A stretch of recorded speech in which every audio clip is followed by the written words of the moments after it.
Сайн бацгаана уу хулан вайбсан. За өнгөрсөн 7 хоног маш олон сенсацаар дүүрэн байла. Хэдүүлээ шууд K-Weekly базар руугаа орцгоё. Та бүхэн үзэхээс өмнө subscribe болон лайка дараарай. K-базагийнхаа уламжлалт ёсоор эхлээд Солонгосын одуудтай холбоотой сенсац мэдээллийг хүргэцгээе. За хамгийн эхнийх нь болохоор Хван Чон Солонгосын эмэгтэй жүжигчин. За монголчуудад илүү хай-кек болон килми хийлмэ гэдэг драмаагаараа танигдсан гэж бодож байна. За энэ эмэгтэй ямар асуудал үүсгэж байгаа вэ гэхээр өөрийнхөө нэр дээр байдаг компаниас их хэмжээний мөнгө хувьтай ашиглаж завширсан эдийн засгийн гэмт хэрэг үйлдсэн гэдэг хэрэгт буруутгагдаад шүүхтээр асуудалтай явж байгаа. За юу болсон бэ гэхээр өнгөрсөн 2022 оны 7 сараас эхлээд 10 сарын хүртэл компанийнхаа нэр дээр зээл авсан мөн компанийнхаа дансанд байгаа мөнгнүүдийг өөрийнхөө хувь данс руу шилжүүлж авсан. За энэ мэтчлэн компаниасаа мөнгө шилжүүлж авсаар агаад нийтдээ ойролцоогоор 4.3 тэрбум воныг хувьдаа завшсан гэдэг хэрэгт буруутгагдаад байгаа. Мэдээж энэ ингээ компани хувь хүний хооронд ингээ шилжүүлсэн мөнгөний асуудал болоод ирчихэж байгаа олонгууд олон төрлийн татварын дүрм журам хуулийг зөрчсөн гэдэг хэрэгт орц явж байгаа гэсэн үг. Компаниасаа авсан тэр 4.3 тэрбум воныхоо 4.2 тэрбум воныг нь крипто валют койны арилжаа руу оруулсан байгаа. За үлдсэн 1 тэрбум воныг нь өөрийнхөө хувийн татварын асуудлыг шийдэх болон зээлийнхаа картны төлбөрийг төлөх зэрэгт ашигласан байгаа. За энэ мэтчлэн үйлдвэрүүд нь давтагдсаар байгаад татварын газар цагдаагийн газраас шалгаж үзээд олон төрлийн татвар санхүүтэй холбоотой хуулийг зөрчсөн байна гэдгийг нь үзээд прокурорын газар руу шийдвэрлсэн байгаа. За прокуророос хэрэг үүсгээд шалгаж үзээд сая өнгөрсөн 5 дугаар сард хамгийн ихний шүүх хурал нь болсон байгаа. Энэ шүүх хурал дээрээ жүжигчин бүсгүй маань өөрийнхөө бүх эдгээр хийсэн хэрэгүүдийг бол хүлээн зөвшөөрсөн байгаа.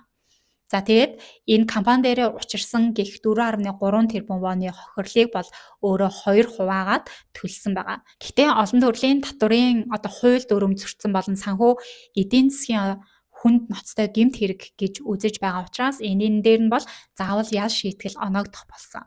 За ингээд сая нэг сар гарны өмнө хамгийн сүүлийн шатны шүүх хурал нь болсон.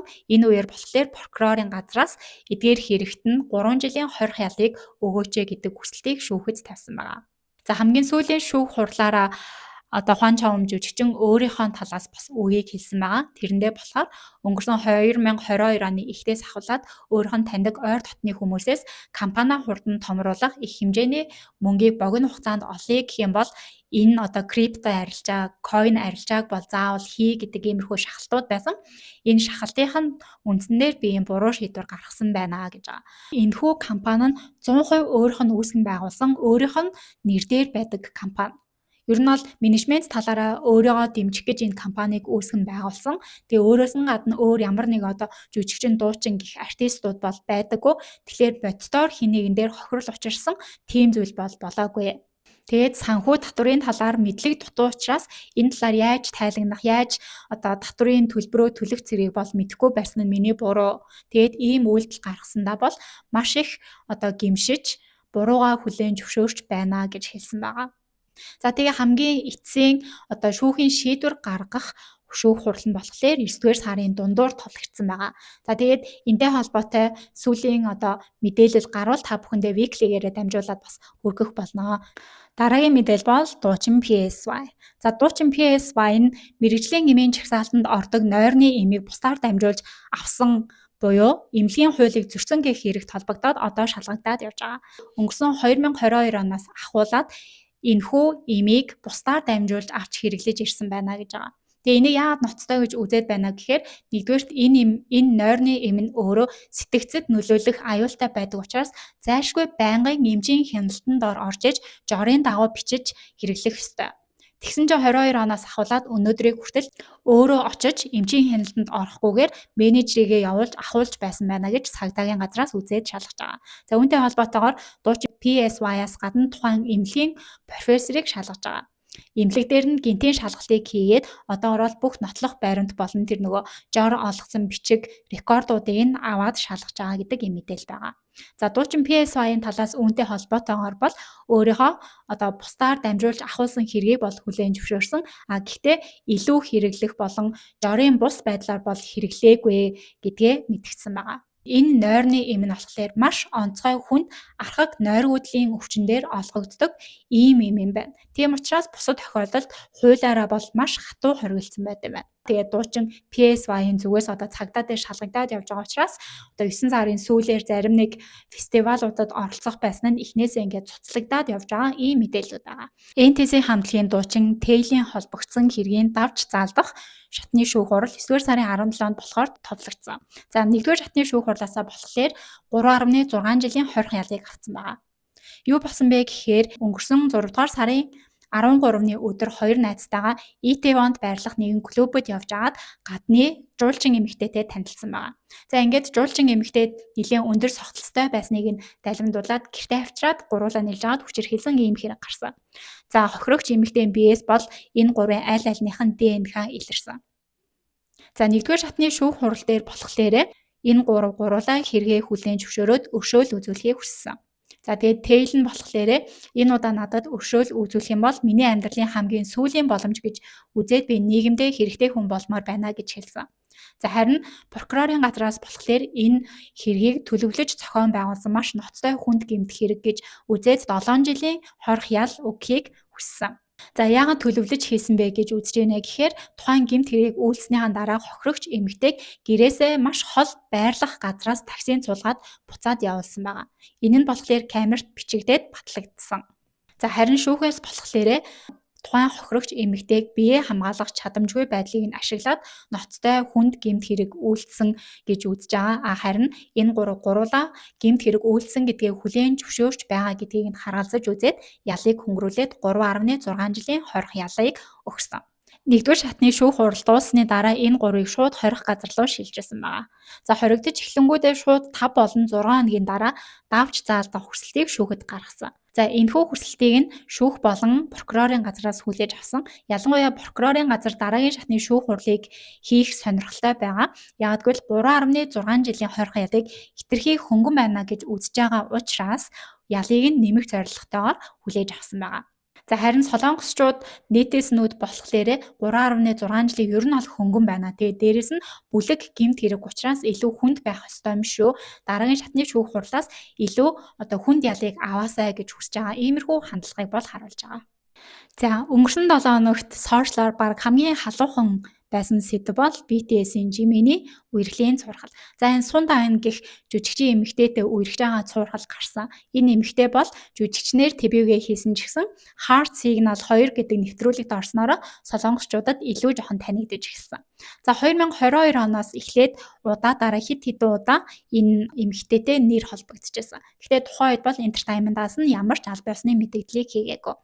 Ингэж явж байгаа сая 8 дугаар сарын 27-ны өдөр энэ Сунда айн гихч эмэгтэй өөрийнхөө TikTok дээр Jimin бичлэгийг оруулсан.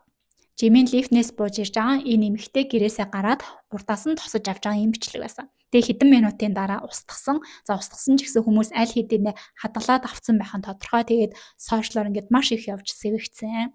Үерхлийн үерхэж байгаа гэж нэр холбогдохдоо ямар нэгэн папараццийн дуранд өртснөөр биш. Энэ эмэгтэй өөрийнхөө сошиал дээр Jiminтэй холбогдож болохгүйц тиймэрхүү зүйлсийн зураг бичлэгийг бол оруулдаг байсан.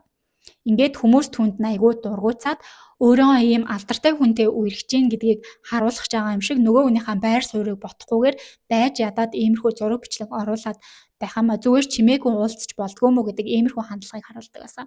За ингээд сая сүүлийн түрүүний TikTok-ийн бичлэг цацагдсны дараа хэсэг хугацаанд бол аль аль талаас нь ямар ч хариу үйлдэл байхгүй чимээгүй байсан. Тэгж байгаа сая өнгөрсөн бүтэнсэ өдөр Jimin Entertainment-аас баг анх удаага аль биесны мэдээллийг хийсэн. За тэрэн дээрээ болохоор өнгөрсөн хугацаанд маш олон жилийн өмнө энэ Сунда айн гэх эмэгтэйтэй бол хэсэг уулзаж байгаад салсан. Эсрэг талынхаа нөгөө эмэгтэйгийн байр суурийг бодолцож үзээд чимээгүй байдаг байсан гэдэг тиймэрхүү утга агуулгатай зүйлийг бичсэн байгаа. За одоо харин K-pop мэдээлэл рүүгээ орцгоё. За 9-р сарын 1-ний өдөр Zero Base One, Treasure, Monster X гэх хамтлагууд амжилттайгаар камбэк хийж фэнүүдтэйгээ уулзсан байгаа. За харин 9-р сарын эхний 7 хоногт aespa, Day6, NCT хамтлагийн Haechan тэгээд Momoland гих хамтлагууд камбэк хийхэд бэлэн болсон байгаа маань. Та аль хамтлагийг хүлээж байна гэдгээ комент хэсэгт бичээрэй. Кино, драма хэсэг рүүгээ орцгоё. За 8 дугаар сарын сүүлээр Netflix дээр цацагдаад нэлийн өндөр үнэлгээг аваад байгаа Girls' Generation хамтлагийн Юнагийн тоглосон Bon Appetit Your Majesty гэх энэхүү драма. Эхний 4 ангид цацагдсан байгаа. Тэгээд сүүлийн үед үнэхээр их viral болоод байгаа. Үзэж ирсэн эмэгтэйчүүд айл хэдийнэ гол дүрийн одоо энэ эрэгтэй жүжигчнийг крашлаад бүр эхэлчихсэн байлаа. За гол агуулга нь гэх юм бол одоо орчин үед хамгийн ингээд өөрийнхөө бүр яг оргил үе дээр явж исэн тоогооч өнгөрсөн үе лөө очсон. Тэгээд тухайн үеийнхаа хамгийн амар амтлах мэдрэмж өндөртэй тийм хаантай уулзснаар үйл явдал өрнөж байгаа ийм утгатай юм байна. Тэгээ манай үзэж эхэлсэн хүмүүс байх юм бол доор бас комент хэсэгт сэтгэлдээ бичээрэй. Жүжигчин Юнагийн бас тоглосон Солонгост одоо нээлттэй хийчихсэн байгаа Pretty Crazy гэх энэхүү кино нь Монголд нээлттэй хийн гэсэн ийм сураг байлаа.